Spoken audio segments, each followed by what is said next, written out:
அதனால இது மிகப்பெரிய விஞ்ஞானம் என்னன்னு கேட்டீங்கன்னா, குழந்தையா இருக்கும்போதே திரவமா குடுங்க. மென்னு சாப்பிடலாம் விரும்பி கேட்கும்போது குடுங்க. மூளை சொல்லும். நான் எனக்கு முடிச்சுட்டேன். எனக்கு குடுன்னு கேட்கும். கேட்கும்போது குடுத்தா போதும். நம்மளே வந்து பலவந்தமா இது குழந்தைக்கு நெறைய குடுக்கணும், நெறைய சாப்பிடணும் அப்படின்னு அவசியமே கிடையாது. எல்லா உணவும் அது குழந்தை எப்படி விரும்புதோ அப்படி குடுத்தீங்கனாலே இந்த தோஷ நிவர்த்தி ஆயிரும்.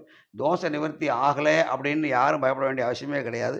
நிச்சயமா 13 வயசுக்கு அப்புறம் தோஷ நிவர்த்தி ஆயிருக்கும். அது கண்டிப்பா அத கடந்திருப்பாங்க. அத கடந்ததுக்கான பெற்றோர்கள் வந்து அந்த தண்டனையும் அனுபவிச்சிருப்பாங்க. இந்த குழந்தைகள வந்து இடுப்புல தூக்கிட்டு போறது நான் நெறைய பேர் பார்த்துருக்கேன். தலை கொஞ்சம் பெருசா இருக்கும்.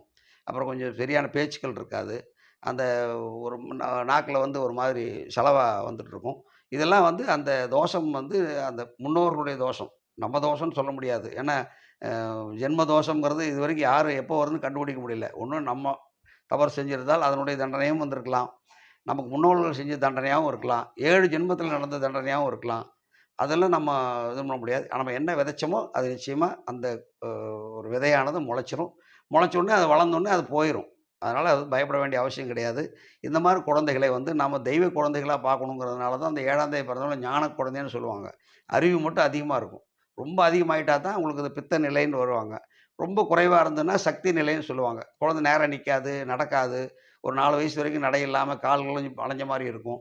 இதெல்லாம் வந்து அந்த நாகதோஷம் இருக்குது அப்படின்றத நம்ம தெரிஞ்சுக்கிறதுக்காக. இதுக்கு நிவர்த்தி வந்து நல்ல லிக்விடான உணவு குடுத்து, அந்த குழந்தைய வந்து அழகா பார்த்துட்டு, ஒரு 11 வயசு வரைக்கும் கடக்க வச்சுட்டோம்னா, நமக்கு தோஷம் நிவர்த்தி ஆயிரும். பயப்பட வேண்டிய அவசியமே இல்ல. இது அநேகமா உங்களுக்கு புரிஞ்சிருக்கும்னு நெனைக்கிறேன். அப்படி புரியலனா கூட செல் நம்பர் இருக்கும். அத நீங்க விளக்கமா கேட்டுக்கலாம். உங்க குழந்தையோட நிலை என்ன? அப்படிங்கிறத தெரிஞ்சு, அதுக்கான நம்ம பயிற்சி குடுக்கலாம். அதுல எந்த விதமானது இல்ல. நிச்சயமா வந்து இது வந்து ஒரு பிறவி தவறுன்னு சொல்ல முடியாது. நம்ம ஜீன்ல ஒரு ஒரு முறை வரும். நம்ம படிக்காதவங்க கூட திடீர்னு பெரிய ஆளா படிக்கிறாங்க.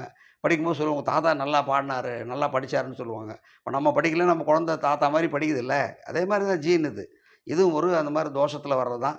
இந்த பாம்பை அடிக்கிறது தோஷமா அப்படின்னா, அதுதான் தோஷம். ஒவ்வொரு உயிரும் இன்னொரு உயிரை பாதிக்கும்போது, அந்த பாதிப்பு நம்ம சம்மந்தம் இல்லாத உயிர். இப்ப ஆடு, மாடு, கோழியெல்லாம் வெட்டி சாப்பிடுறோம். அதுக்கெல்லாம் நமக்கு தோஷமே வர்றதில்ல. என்னன்னா, அதெல்லாம் அனுமதிக்கப்பட்டது.